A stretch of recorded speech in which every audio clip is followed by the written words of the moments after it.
Hello everybody, before we dive into today's video, we're very happy to introduce one of our favorite sponsors to work with, the historic city of Quincy, Massachusetts. Ever wondered where the story of America's leadership took root? Quincy is that place. This city is home to the Adams National Historic Park, which preserves the home of President John Adams and John Quincy Adams, two of America's founding fathers. You can explore the birthplaces of these iconic leaders and walk the same halls as they once did, immersing yourselves in the beginnings of the United States. But Quincy isn't all about the past. It's a city that beautifully blends history with present-day adventures and experiences.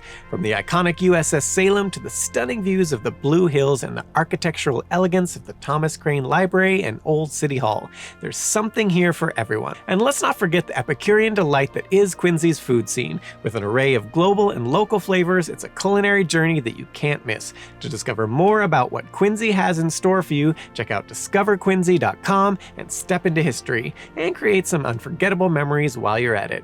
Now let's get into today's video. While Ben Franklin was remarkably successful in keeping elements of his private life very private, to the point that historians can only speculate about much of it, despite having a common law marriage, he was, shall we say, noted for his overt and unabashed love of women and their company, particularly if they were educated. Something he even used an argument for why women should be encouraged in education, not restricted, as was so often the case in his time. In his view, women were simply even more fun to talk to and spend time with this way. Unshy about any of this, he even once penned an exceptionally detailed letter outlining why older women are much more preferable to sleep with than their younger counterpart, and that any young man seeking a lover to help with difficult-to-deal-with urges before marriage would be wise to find himself an elderly woman to help meet these needs. Much more on this and Franklin's rather humorous and well-thought-out reasoning in the bonus facts later. Brilliant, charming, funny, extremely sociable, Franklin was beloved by most who knew him, knew how to have a good time, and seemed inclined to cast off his Puritan upbringing and enjoy life to its fullest, despite also occasionally penning wise proverbs on how to live a good life that seemed to starkly contrast with some of his actual behaviors. British politician William Corbett would sum up that Franklin was a crafty and lecherous old hypocrite whose very statue seems to gloat on the wenches as they walk the State House yard. John Adams, in contrast, couldn't have been more the polar opposite in many respects. A bastion of puritanical, rigid morals, he did a much better job at living by some of the proverbs espoused by Poor Richard than the author himself, who just so happened to be Ben Franklin. Adams was also noted for his bluntness, tactlessness, occasional awkwardness in social settings, and complete inflexibility when it came to his deeply considered principles. If the world tried to force him to do one thing, but his principles said another, he'd unapologetically stick with his principles, and then likely pen a lengthy and rather scathing letter outlining why the world was wrong. In a letter explaining why Thomas Jefferson, not himself, should write the Declaration of Independence, Adams would sum up of himself, "I am obnoxious, suspected, and unpopular." To be fair, he left out that while he may not have been liked by many of his peers, Adams was extremely respected by them. He was also perhaps just as brilliant as Franklin and every bit as much of a philosopher, though seemingly better at shaping his life to align with those philosophies. Regardless, above all, both men shared a deep-seated love of their cause and the nation they played such critical roles in creating.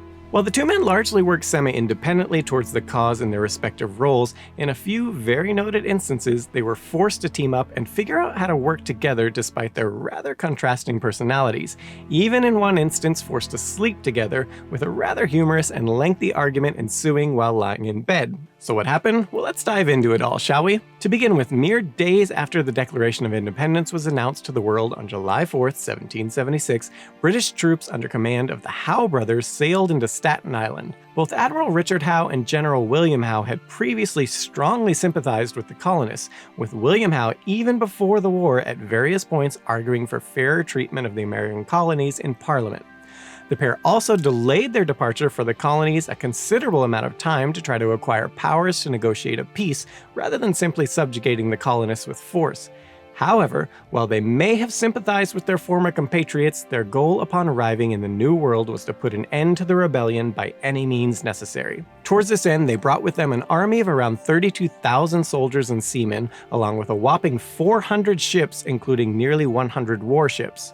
On the other side, the relatively newly minted General George Washington had been preparing his defenses of the region, correctly guessing that it was in New York that the British would strike with those invading forces. While there was initial overtures from the British side to Washington to attempt a peaceful resolution before any blood could be shed between the two armies now stationed there, Washington refused to even respond at all at first, despite the superior forces leveled against him and his tenuous position. As to why, in the initial correspondence, Howe had simply addressed Washington as George Washington Esquire, not so subtly refusing to acknowledge Washington's rank and position. And so it was that after consulting with his officers over the slight, Washington decided not even to receive the correspondence.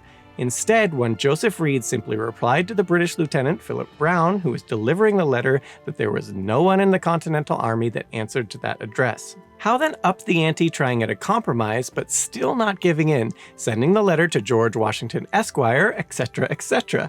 But this too was refused. Not getting anywhere with the letters owing to this issue and being unwilling to compromise on it, Howe attempted a different tack, asking via one Captain Nisbet Balfour if Washington would instead be willing to meet with one of his representatives, Colonel James Patterson, in person to discuss things. Washington agreed, and a meeting was set for July 20th. However, upon learning from Colonel Patterson at the meeting that Howe had only been granted the power to offer pardons in negotiations for peace, Washington famously replied, "Those who have committed no fault want no pardon." Getting nowhere with Washington, Admiral Howe also wrote to Ben Franklin, similarly offering pardons to most involved with the rebellion if a peace could be had, to which Franklin replied on July 21st, "Directing pardons to be offered the colonies who are the very parties injured can have no other effect than that of increasing our resentment.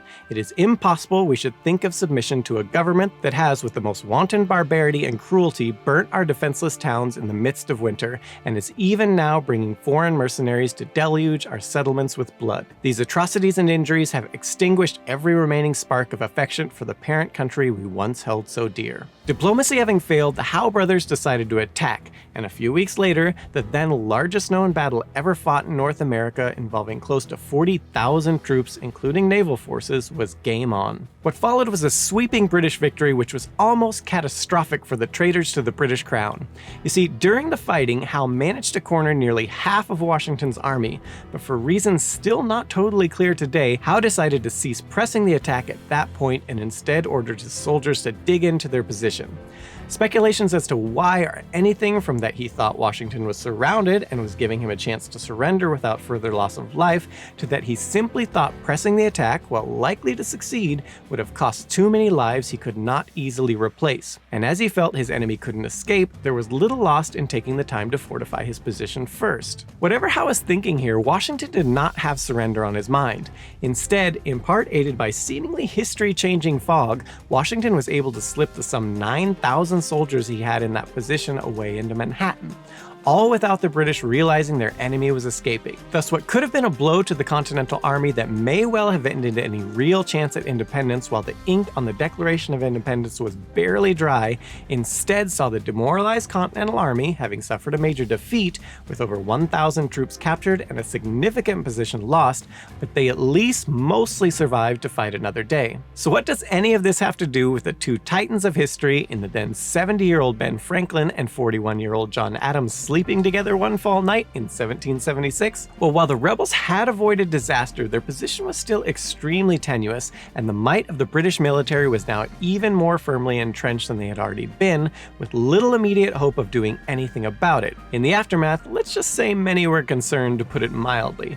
However, John Adams would steadfastly write on September the 5th, 1776, "Affairs are delicate and critical. The panic may seize whom it will not seize me." On the British side, after the victory, Lord Howe reached out to the Continental Congress via paroling General John Sullivan, who had been one of over 1,000 of the Continental Army captured during the Battle of Long Island. Sullivan then took a message to Congress that the British wished to discuss ending the hostilities and had been empowered, to an extent, to treat with the colonists. Adams would recount in his journal entry dated September the 3rd, 1776, the message Sullivan delivered, stating, "Howe was very desirous of having a conference with some of the members whom he would consider for the present only as private gentlemen, and meet them himself as such. at such a place as they should appoint, that he, in conjunction with General Howe, had full powers to compromise the dispute between Great Britain and America upon terms advantageous to both, the obtaining of which delayed him near 2 months in England and prevented his arrival at this place, before the Declaration of Independence took place, that he wished a compact might be settled at this time when no decisive blow was struck and neither party could say they were compelled to enter into such an agreement, that in case Congress were disposed to treat, many things which they had not as yet asked might and ought to be granted, and that if upon the conference they found any probable ground of accommodation, the authority of Congress must be afterwards acknowledged, otherwise the compact would not be complete. Fellow founding father Benjamin Rush would state that during this little speech, Adam whispered to me a wish that the first ball that had been fired on the day of the defeat of our army had gone through Sullivan's head. Once Sullivan had delivered this message, Adams' bluntness came to the forefront more overtly when he publicly denounced Sullivan as a decoy duck whom Lord Howe has sent among us to seduce us into renunciation of our independence. Needless to say, he didn't think much of the message, Sullivan advocating for it, nor of such a conference. That said, when your enemy agrees to meet, even somewhat informally, to talk about ceasing killing each other and instead see if something can be worked out, it's generally advisable to at least see what the other side has to say.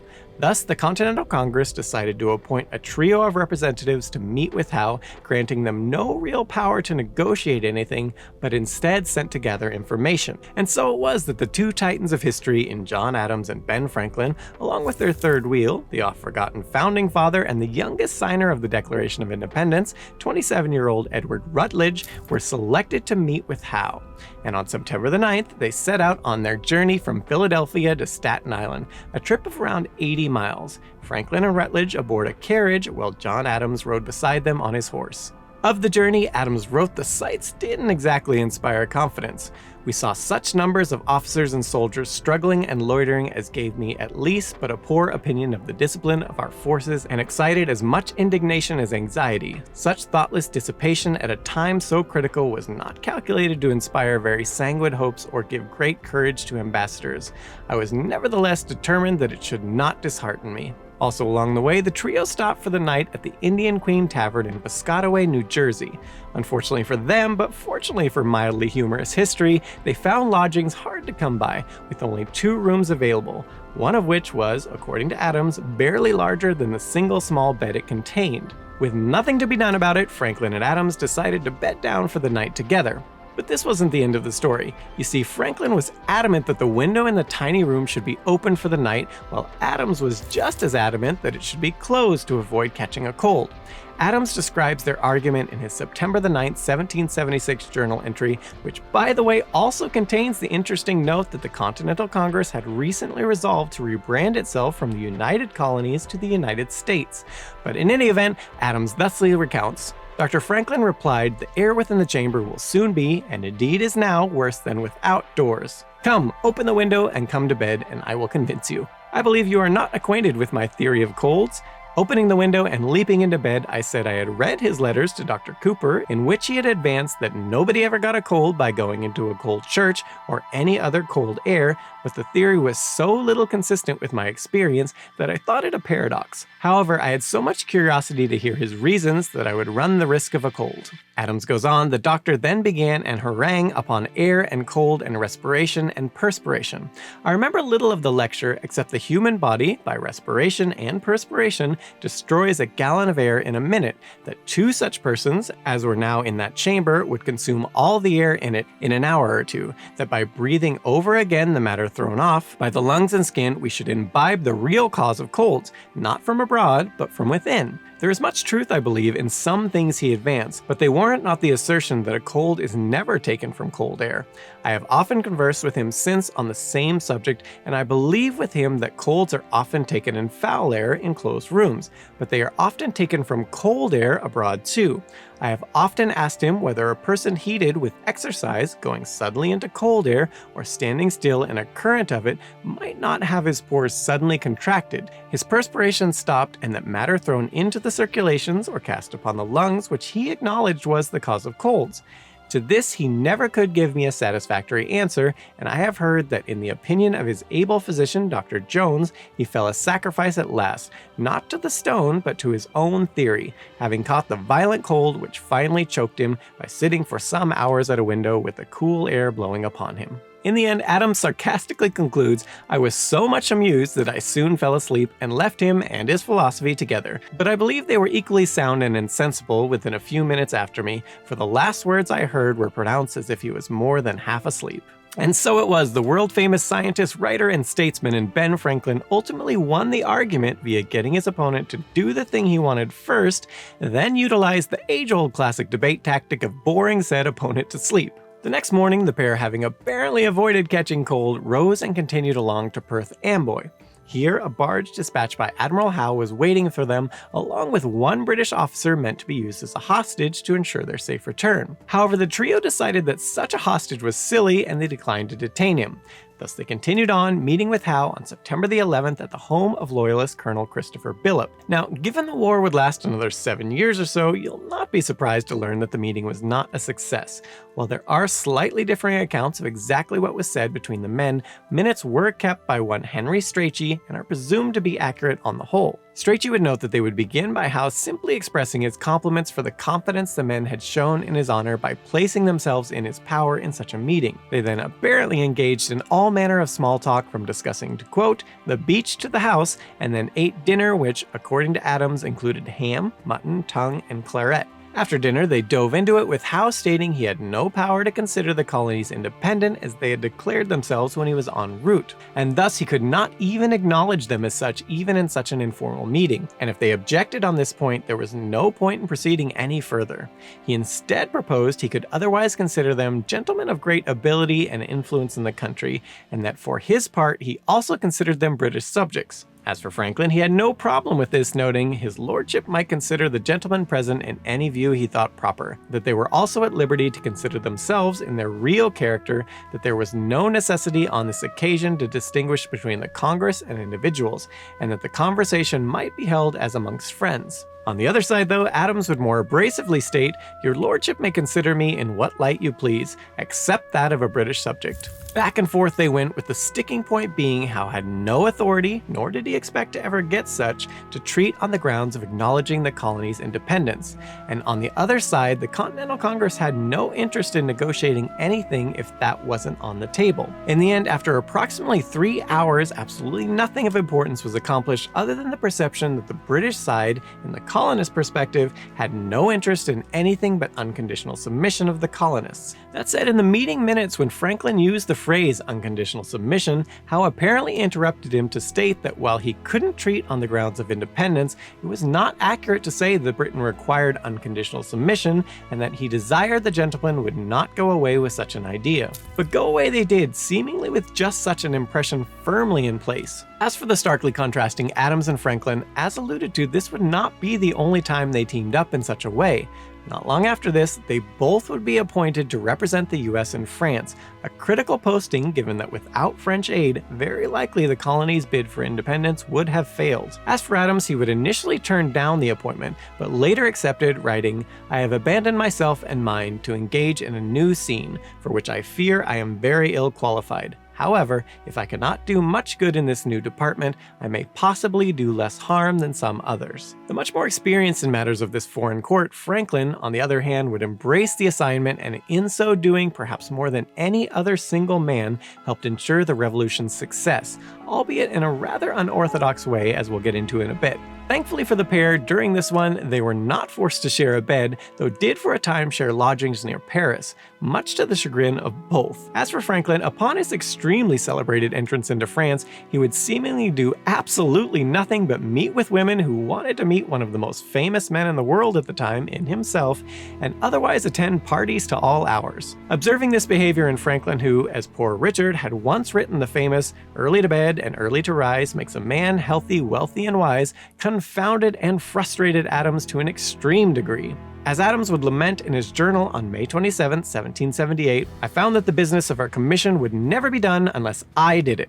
My two colleagues, Franklin and Lee, would agree in nothing. The life of Dr. Franklin was a scene of continual dissipation. I could never obtain the favor of his company in a morning before breakfast, which would have been the most convenient time to read over the letters and papers, deliberate on their contents, and decide upon the substance of the answers. It was late when he breakfasted, and as soon as breakfast was over, a crowd of carriages came to his lodgings, with all sorts of people, some philosophers, academics, and economists. But by far the greater part were women and children, come to have the honor to see the great Franklin and to have the pleasure of telling stories about his simplicity, bald head, and scattered straight hairs among their acquaintances. These visitors occupied all the time, commonly till it was time to dress to go to dinner, and after that went sometime to the plays, sometimes to the philosophers, but most commonly to visit those ladies who were complacent enough to depart from the customs of France so far as to procure sets of tea gear, as it is called, and make tea for him.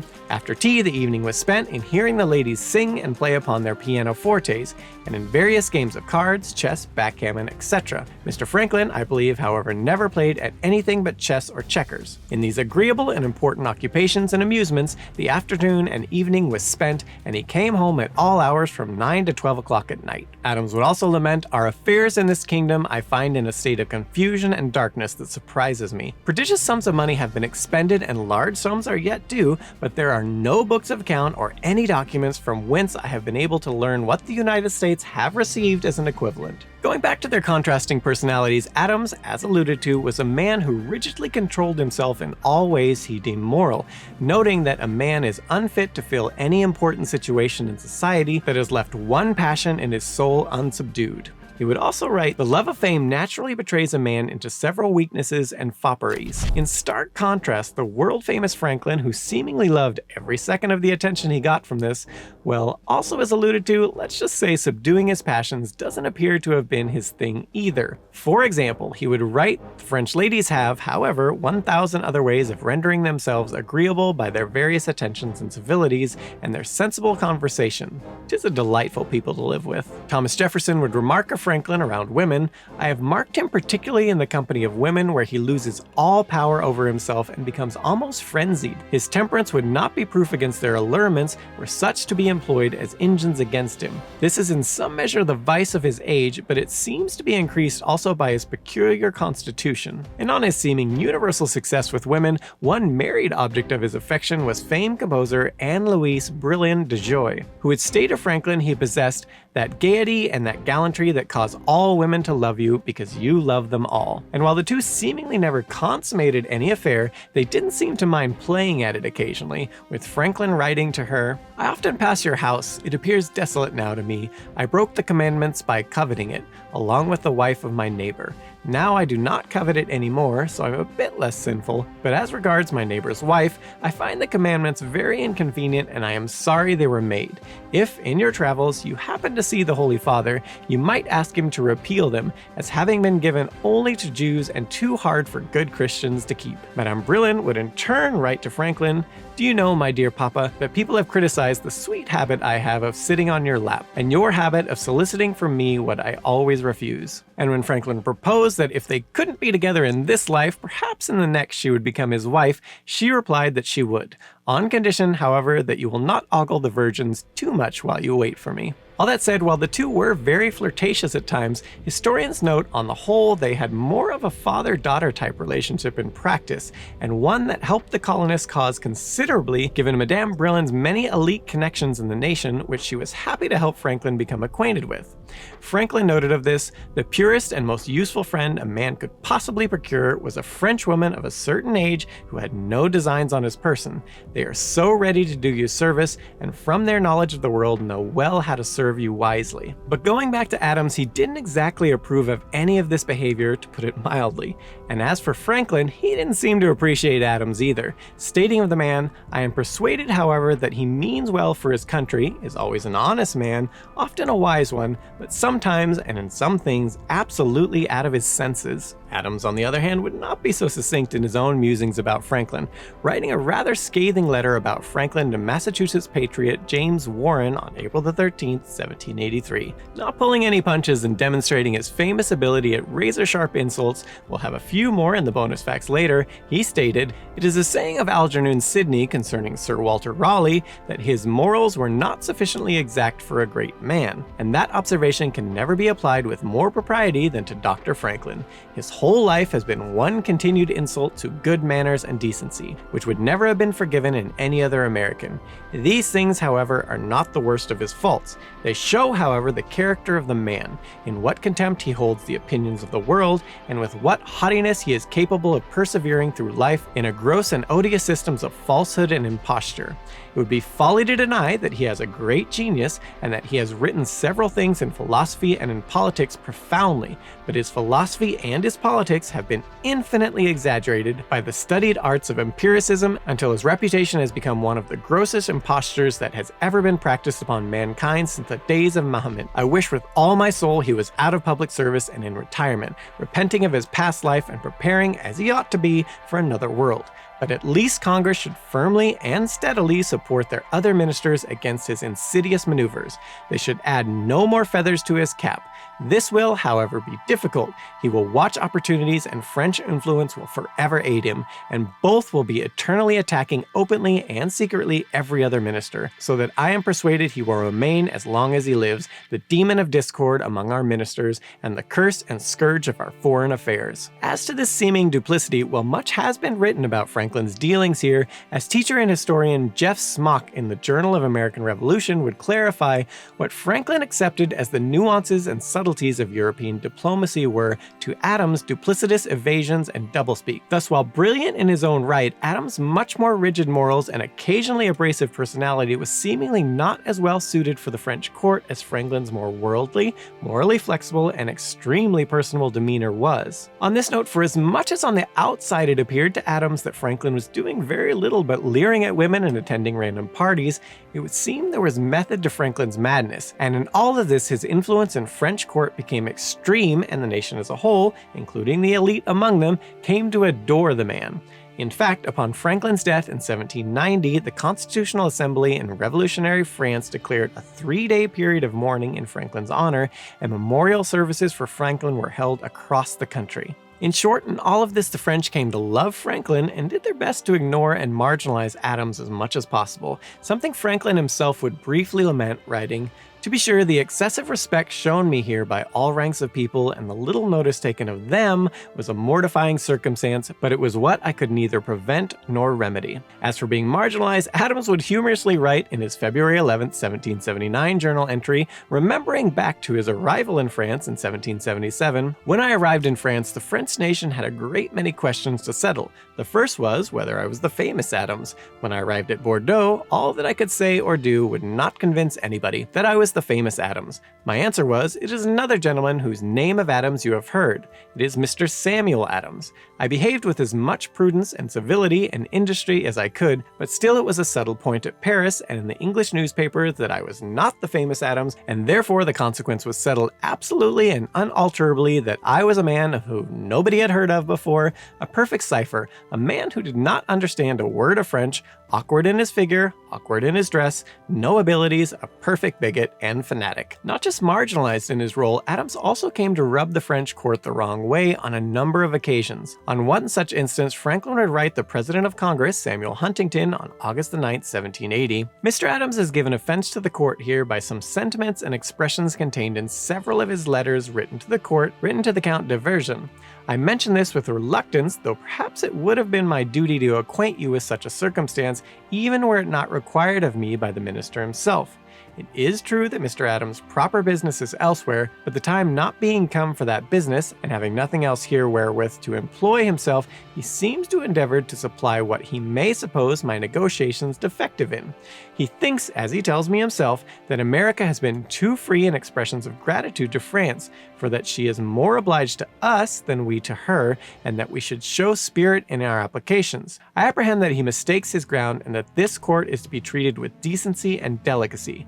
Mr. Adams, on the other hand, who at the same time means our welfare and interests as much as I, or any man can do, seems to think a little apparent stoutness and greater air of independence and boldness in our demands will procure us a more ample assistance. It is for the Congress to judge and regulate their affairs accordingly. French Foreign Minister M. de Vergennes, who appears much offended, told me yesterday that he would enter into no further discussion with Mr. Adams, nor answer any more of his letters. In the end, partially at the suggestion of Adams himself, given Adams' ineffectiveness and how beloved Franklin was in France, Franklin was appointed sole minister plenipotentiary to France and Adams reduced to private citizen, temporarily returning home. On the major plus side for the US, while Adams may have been ineffective in his efforts in France at this point, he would not only make up for it later in huge ways, as we'll soon get to, but while briefly back home in late 1779, Adams drafted a new constitution for Massachusetts, which ultimately would serve as a partial template for the later, much more significant, US Constitution. Going back to France, Franklin would smooth things over with the French minister with regards to the offense Adams had caused, which was critical at this point, as General Washington stated in a letter to Franklin a mere 2 months later in October of 1780, "If I were to speak on topics of the political and military kind, it would be to show that our present situation makes one of two things essential to us: a peace or the most vigorous aid of our allies, particularly in the article of money." At the same time, the United States' greatest ally in France was themselves suffering mounting debts and other issues, with Lieutenant General Jean-Baptiste de Nothien de Nemours, the Comte de Rochambeau, who was leading 7,000 French troops alongside the Continental Army, lamenting at this point their combined forces were in a moment of crisis, and that this year would likely be the last struggle of an expiring patriotism. Luckily for the rebellion, when it came time to actually ask for something from the French instead of just partying with them, Franklin continually came through, even at this stage of the game when all seemed dark for both sides. For example, in Franklin's letter to the French minister on February the 13th, 1781, he outlined why it was critical for France to stay the course and do everything possible to ensure that the revolution in the colonies was a success.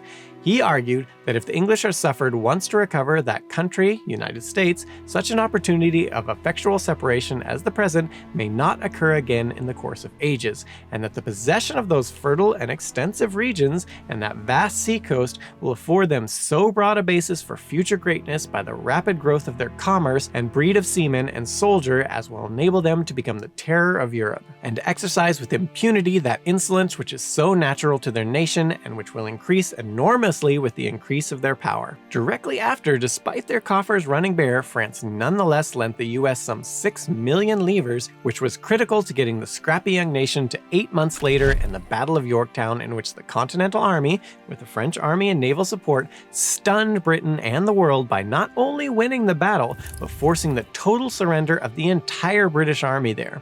This ultimately spurred the Crown to finally sue for peace. As for the Treaty of Paris, which saw Adams and Franklin team up for the last time, along with John Jay and Henry Laurens, while Adams might not have been well suited for French court dealings, when it came to a formal treaty like this was Adams' turn to shine, being firmly in his element given his extensive legal background and skills as a hard-nosed negotiator.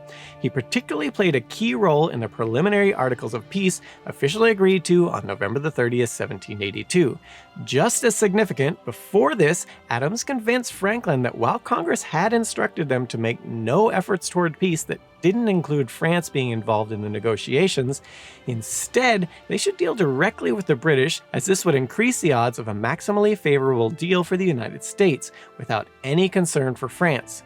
This was a slight double-cross to a nation who had been critical to helping the colonists win the war, but it also was an accurate assessment of the situation, and Franklin was persuaded. On this note, the negotiations were extremely successful, with the British not only agreeing to officially acknowledge the United States' sovereignty, but also give shockingly favorable terms to the new nation in a variety of history-changing ways, including giving up many lands that, had they not, would have seen the young United States surrounded on all sides by the British, instead of only in the north and Canada. While on the surface some have noted this was an odd move for the British given their still respective might compared to the United States, in the end, while the War of Independence was a huge deal for the rebelling colonies, it was just one matter the British were attending to at the time.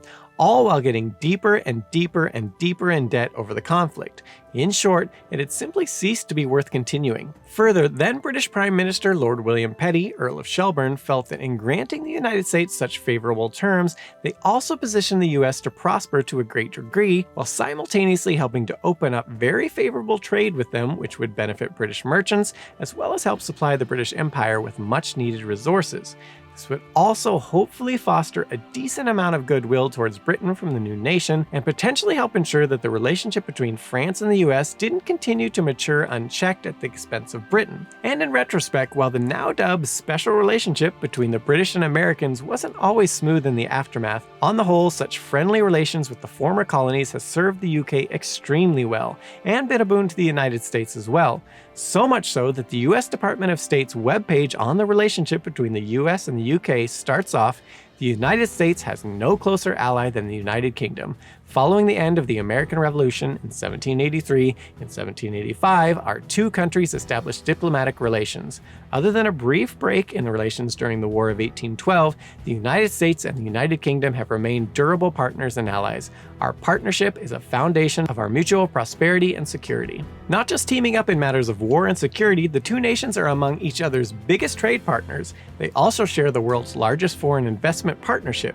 And, as UK Foreign Secretary William Hague noted in 2013, every day almost 1 million people go to work in America for British companies that are in the United States, just as more than 1 million people go to work here in Great Britain for American companies that are here. From all this, it's interesting to think what would have happened if John Adams had not convinced Benjamin Franklin that they should abandon trying to negotiate the peace with France as a partner, and instead deal directly with Britain, with a key selling point for the generous terms in the treaty being closer ties between Britain and the US, and a lessening of relations with France. Whatever the case there, in the end, while Adams and Franklin may have had extremely different ways of approaching their lives and efforts in the war, and the two regularly clashed from the issue of windows being opened or closed to how they attempted to advance the revolutionary cause abroad, on September the 3rd, 1783, at the Hôtel de York in Paris, both of their many years-long seminal efforts would come to fruition when they, along with Jay and Hartley, and the ministers of King George III, applied their signatures to the Treaty of Paris, ending the war and seeing the independent United States officially acknowledged by their former overlords. Instead of hanging separately, as Franklin once allegedly, but probably not actually quipped, the contrasting pair instead hung together. In this case, probably literally, presumably going out after and celebrating the momentous signing. Or at least we feel on solid ground assuming Franklin went out and celebrated, with Adams, if long at all, no doubt sitting in the corner silently judging Franklin's boisterous behavior with any ladies attending the party. But whether that happened or not, let us never forget, upon their first instance of teaming up for peace, for one glorious night these two titans of history laid together side by side in a small bed, likely at some point in the night butt to butt, and rather than devoting their talk before said abutting to the informal peace conference they were headed to that could change the course of history, they instead argued the night away over whether the window should be opened or not, with that argument only ending when one of them bored the other one to sleep. Now, how about some bonus facts?